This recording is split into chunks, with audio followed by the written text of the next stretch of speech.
Alright, this is Eddie over here. He's going to talk about the K5. What year K5 is this? It's a 77. 77 with a 2017 or 18 L83. And it's using Swap Time's harness here. Matt that works with me, he did the harness. And what mounts? That's always an important thing. We're using Off-Road Designs polyurethane mounts and cross member. We just did a little modification on their mounts and welded them to our engine plates that we cut out. Okay.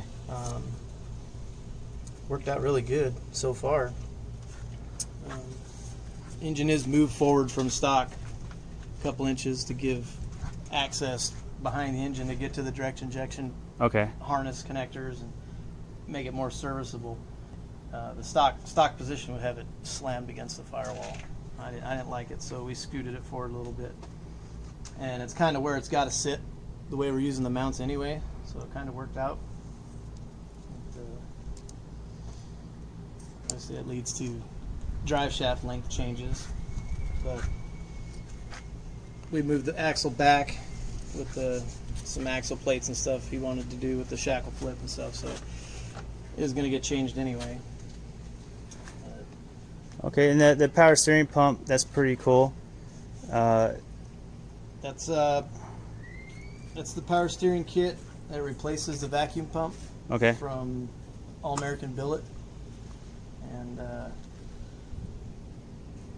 just put took the vacuum pump off, put the factory Corvette oil galley plugs in there, bolted the adapter bracket on, pump bolts up. Just test fitting some lines, seeing what's going to work. I just got a 4500 now. I'm going to have to get a 90 for it, run it up to a PSC reservoir.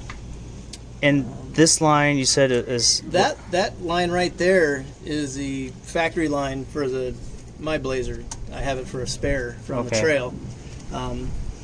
Obviously it fits the pump, but it has an O-ring fitting here for the steering box. This is a 77, so it has an inverted flare.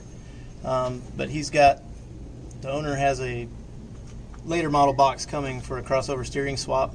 So once we get that, this will bolt up right to it. Looks like it'll work good. So. And my dad, he used the newer pump as well on his build. He heard a rumor that they're a little better on feel and stuff like that. So he bought, like, the last year they made this box for these pickups. I'm not sure if it was 88 or 89. You put that on there, but then that solves this the situation with the line. Yeah, they went. I'm not exactly sure what year, but somewhere in the 80s, they went from the flare to the O-ring style, and then you get this body style in Blazer and Suburban up to 91. Okay.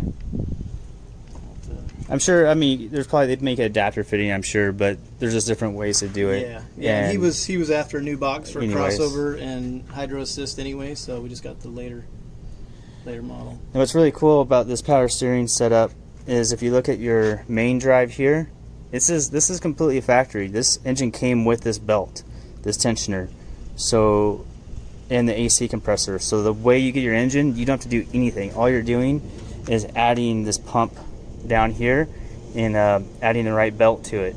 So that does save some money if this fits your swap. There's a couple different versions of this. One has a power steering reservoir built onto it that plugs in. Problem is, it usually will hit a frame, so a remote reservoir is normally used. And there's different fittings. We have another 90-degree fitting that's a little tighter that will clear the frame rail. And these are Type 2 pumps, and they're one of the main pumps used on aftermarket setups. Even PSC uses a Type 2 pump. So you have a Jeep or something, you can actually use your PSC power steering pump on that billet bracket. Try to get a view of that bracket. It's real sturdy. It's not gonna break. I really like this setup if it fits the swap. It just keeps it nice and simple. You won't have any squeaks through your serpentine belt because this is aligned perfectly. GM made thousands and thousands of these, of course, so they're dialed in. And if you ever need to get parts, it's just completely stock on that end. Next, this was the harness that came on the engine that matte rewort, and you can see how they mounted the ECU, the fender, and there's the busman panel. This is using a fuel, a relay-driven fuel pump.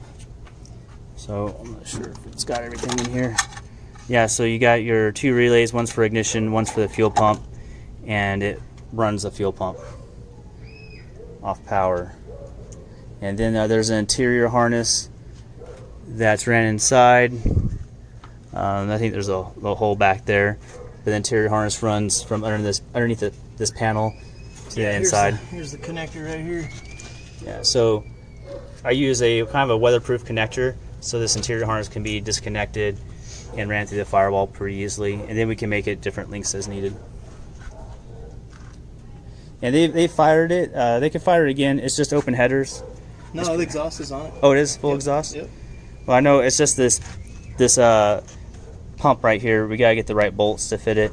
I'll do a video of this running, but they have it up and running just fine.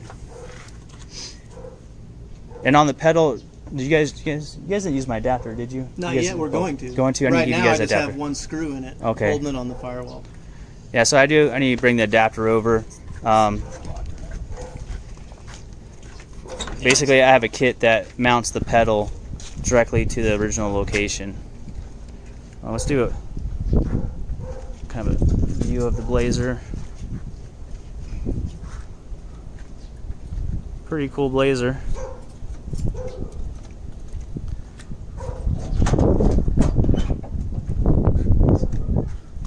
Okay. See the aluminum. I have the aluminum pedal, right?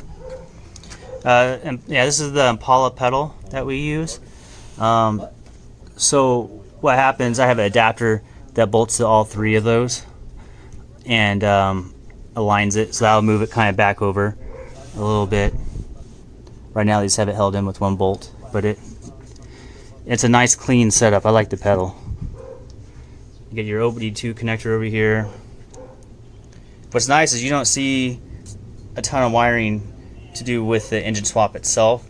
If you run a computer on the inside, you really need a console to hide it, and then you have all your connections. You have a couple 100 wires running through your interior. So it works on some builds, but I really like on these off-road builds leaving the computer in the same spot GM does it. It's just a nice robust system. AC, the owner's not really worried about AC yet. You see it fits, but the ports are really close to hitting the frame. So either people notch the frame out and there's a billet adapter you can get, or I would suggest maybe running a mini sand in and see if you can fit it here. That might clear better. It just gets tricky getting all your accessories to fit in these narrow frames. It's tight. Now you're talking about the oil pan. Yeah. Situation. The stock oil pan is way too thick. It's like 5 inches thick from the rail to here, and that's not going to clear with the stock. The stock cross member is not even close. The ORD cross member is what's going in here. But Holley makes the swap pan that's very thin at the front. It's under 2 inches, like 1 3/4 inches thick. Okay. It's a 302-20, and that should be here sometime Monday. I think it's supposed to ship Monday. But get that swapped out, and that cross member should bolt up. But that Gen 5 pan is really, really thick. Yeah, it is. The but if you used a different cross member that would fit the pan, would the pan be too close to the axle? Yeah. Just if it was a 2-wheel drive, you might get away with it, and I think they are. I think a lot of guys, well, you've got in your 2-wheel drive, you didn't have to change pan. I did. Yeah, oh, I had had to. The cross member is really wide on it. Yeah, but yeah, for sure, because like with my truck, I've got the same cross member in mine. Okay. And I can run that Dana 60 all the way up to where it touches the cross member. So we really don't want to space the cross member down, or we'll be limiting up travel. Okay. So, and that Holley pan is really thin. It's even thinner than the Camaro SS pan. It's the thinnest pan you can get. On this one, what mufflers are you running on it? It's got the same exhaust that was on it when he bought it. It's got some Dyno Max or something like some Flowmaster knockoffs. It's just 2.5-inch dual exhaust. Okay. 2.5-inch exhaust. So that should be perfect for the 5.3. It's really clean. Oh, then Lucas, you're gonna come over here. These headers are speed engineering headers, and these are just for the pickup trucks, right? It's just they call it their Gen 5 LT swap header. Okay. It's the only part number I saw that they had. So it clears really nice. If you want to look on this side clears, well, yeah, clears nice. It looks really good. Yeah, I think the only thing I had to do was the little tin heat shield on the knock sensor. I had to tap the heat, okay. tap it down a little bit so it didn't actually touch the header. That's probably the closest part. But everything clears. Yeah, The because spark plug, a couple of the spark plug shields I had to tweak. This tin shields, had to tweak it so it wasn't touching. yeah. But other than that, everything fit and bolted up good. And this is the engine. Look, this is going over here. This is the engine that we're going to throw in it. But it had some issues, and this is It's a 5.3. 02. 0253. Yeah, Gen 3. Look how filthy this engine is. This is the condition most used truck engines will be for Gen 3s. And then they are having issues. It kind of didn't want to rotate. It kind of like feel like it hit a spot. It bound up when we're doing a compression test on 2 of the cylinders. It's weird. So we don't know if it was stuff on the top of the pistons. It's not corrosion. Well, it's not, because I pulled the heads, dropped the pan. I pulled that number 3 piston and rod out, and wasn't. I mean, the carbon buildup wasn't excessive for the mileage it had on it. So that's kind of the bad thing. You get an engine that's 16 years old. Which sounds crazy for an LS engine. Some of them are that old already. They're just full of grime, almost to the point of a complete rebuild, and that's why we did an LE3. This engine's just a year or 2 old. It's going to provide a lot of life to it. And I think it looks like $1 million, and with the truck intake, it's going to be good torque and everything. And in the K5, it looks like it fits pretty good. I think we got a pretty good idea on what to do, and we do want to come out with our own mounts. We just got to get a vehicle and come out with a 4-wheel drive system or a 2-wheel drive system on the mounts. But I really like this setup.